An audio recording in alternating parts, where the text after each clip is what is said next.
നമസ്കാരം. Indo Pacific മേഖല അതിവേഗം മാറിക്കൊണ്ടിരിക്കുകയാണ്. രാഷ്ട്രീയ, സാമ്പത്തിക, നയതന്ത്ര വികാസങ്ങളിൽ ദ്രുതഗതിയിലുള്ള ചലനങ്ങളാണ് സംഭവിച്ചുകൊണ്ടിരിക്കുന്നത് എന്ന് തന്നെ പറയാം. ഇതിനിടെ ഇന്ത്യയുടെ വളർച്ച ആണയിട്ട് സൂചിപ്പിക്കുകയാണ് ബ്രഹ്മോസ് മിസൈൽ. കൃത്യതയുടെയും പങ്കാളിത്തത്തിന്റെയും പ്രതീകമായി ഉയർന്നു വരുന്നതിൽ സൂപ്പർസോണിക് ക്രൂയിസ് മിസൈലായ ബ്രഹ്മോസ് വലിയ മുന്നേറ്റമാണ് നടത്തിക്കൊണ്ടിരിക്കുന്നത്. ഇന്ത്യയിൽ നിന്ന് ബ്രഹ്മോസ് വാങ്ങാൻ $700 മില്യൺ കരാറിൽ ഒപ്പുവെക്കാൻ തയ്യാറായിരിക്കുകയാണ് വിയറ്റ്നാം. ഇതോടെ ഇന്ത്യ വിയറ്റ്നാം പ്രതിരോധ ബന്ധത്തിൽ പുതിയ അധ്യായത്തിനാണ് കളമൊരുങ്ങിയിരിക്കുന്നത്.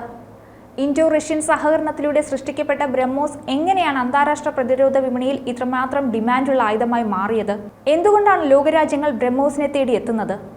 മിസൈലിന്റെ സൃഷ്ടാക്കൾ ഇന്ത്യയും റഷ്യയുമായതിനാൽ ഇന്ത്യയുടെ ബ്രഹ്മപുത്ര നദി, റഷ്യയിലെ മോസ്കോ നദി എന്നിവയുടെ നാമങ്ങൾ കൂട്ടിച്ചേർത്ത പദമാണ് മിസൈലിന് പേരായി നൽകിയത്. 1998 സ്ഥാപിതമായ ബ്രഹ്മോസ് എയ്റോസ്പേസിന്റെ സംയുക്ത സൃഷ്ടിയാണ് ഈ മിസൈൽ. വേഗതയുടെ കാര്യത്തിൽ ഏറെ മുന്നിലാണ് ഈ മിസൈൽ. ഒപ്പം ഇതിന് സമാനതകളില്ലാത്ത കൃത്യത, 300 കിലോമീറ്റർ ദൂരപരിധി, അതായത് കൂടുതൽ ദൂരത്തേക്ക് കുതിക്കാൻ നൂതന പതിപ്പുകൾക്ക് കഴിയും. കരയിൽ നിന്നോ കടലിൽ നിന്നോ വായുവിൽ നിന്നും വിക്ഷേപിക്കാനുള്ള ശേഷി എന്നിവ ബ്രഹ്മോസിന്റെ സവിശേഷതകളാണ്. ആൻഡമാൻ നിക്കോബാർ ദ്വീപുകളിൽ 2017 നടത്തിയ പരീക്ഷണത്തിലാണ് ബ്രഹ്മോസ് അതിന്റെ വിശ്വാസ്യത കൈവരിച്ചതെന്ന് പറയണം. ലോകത്തിലെ ഏറ്റവും കൃത്യമായ ക്രൂയിസ് മിസൈലുകളിൽ ഒന്നായി ബ്രഹ്മോസ് മാറിക്കഴിഞ്ഞു. ഈ അവകാശവാദത്തെ ബലപ്പെടുത്തുന്നതായിരുന്നു ആദ്യത്തെ പരീക്ഷണ വിക്ഷേപണം. ഭൗമോപരിതലത്തിൽ നിന്ന് തൊടുത്തുവിട്ട ബ്രഹ്മോസ് സമുദ്രത്തിൽ ചലിച്ചുകൊണ്ടിരിക്കുന്ന ലക്ഷ്യത്തിൽ കൃത്യമായി തന്നെ പതിച്ചു. പെട്ടെന്ന് പൊരുത്തപ്പെടാനുള്ള വൈഭവവും പ്രവർത്തന വിജയവും ബ്രഹ്മോസിന്റെ ജനപ്രീതി ഉയർത്തിയിട്ടുണ്ട്. ബ്രഹ്മോസിനോട് വിയറ്റ്നാമിന് തോന്നിയ താല്പര്യം പുതിയ കാര്യമല്ല. ഇരു രാജ്യങ്ങളും പരസ്പര ബഹുമാനത്തോടെ കെട്ടിപ്പടുത്ത സൗഹൃദം ചരിത്രപരമാണ്. അതിനാൽ പ്രാദേശിക സുരക്ഷയെക്കുറിച്ചുള്ള ആശങ്കകൾ ഇതിനോടകം തന്നെ ഇരുകൂട്ടരും പങ്കുവച്ചിട്ടുണ്ട്. 2022 ബ്രഹ്മോസ് വാങ്ങാൻ $375 മില്യൺ ഇടപാടിൽ ഇന്ത്യയുമായി ഒപ്പുവെച്ച ആദ്യത്തെ രാജ്യം ഫിലിപ്പൈൻസ് ആണ്.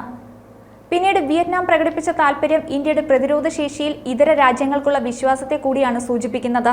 ബ്രഹ്മോസ് വാങ്ങാൻ ലോകരാജ്യങ്ങൾ മുൻനിരയിൽ തന്നെയുണ്ട്. ഇത് ഇന്ത്യയുടെ പ്രതിരോധ മേഖലയുടെ വിജയത്തെ കൂടിയാണ് സൂചിപ്പിക്കുന്നത്. $700 മില്യൺ കരാറിന് വിയറ്റ്നാമുമായി ധാരണയായെന്നാണ് നിലവിലുള്ള റിപ്പോർട്ട്. വിയറ്റ്നാം സൈന്യത്തിന്റെ സമുദ്ര പ്രതിരോധം ശക്തിപ്പെടുത്തുന്നതിനായി ഈ അത്യാധുനിക മിസൈൽ ഉപയോഗിക്കും. ദക്ഷിണ ചൈന കടലിൽ പ്രാദേശിക തർക്കങ്ങൾ രൂക്ഷമായിരിക്കുന്നതിന്റെ പശ്ചാത്തലത്തിൽ വിയറ്റ്നാമിനെ സംബന്ധിച്ചിടത്തോളം ബ്രഹ്മോസ് ഇടപാട് ഏറെ നിർണായകമാണ്.